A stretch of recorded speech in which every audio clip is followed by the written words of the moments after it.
हज़रत अमीर माविया अली की जंगों में हज़रत अली को हक के ऊपर समझते हैं, ये भी हम आपको पहले बता दें।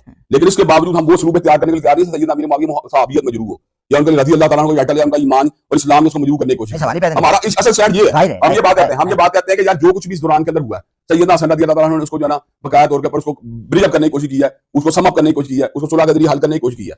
फिर एक और बात आपको बताता हूँ, मेरा ये मौक़िफ़ है कि मिर्ज़ा जेलमी का जो स्टांस है बनु उमय्या के खिलाफ, उसके अंदर असबियत पाई जाती है, कबाइली असबियत पाई जाती है। अगर किसी बंदे से आपको इख्तिलाफ भी हो जाए, मिसाल दे रहा हूँ, आपको सैयदना अमीर माविया चले मैं कहता हूँ आपको इख्तिलाफ है, तो आप उस मौके पर इस बात को भूल जाते हैं कि सैयदना उस्मान भी बनु उमय्या के थे।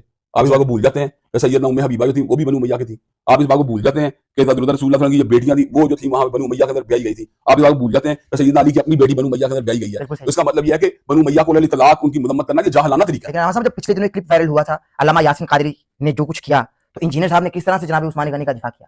हज़रत उस्मानी गनी का दिफा किया जहां और उस्मानी गनी को अपनी शहादत का जिम्मेदार भी करार दिया, वो भी आपके पास होंगे वाले। जी जी।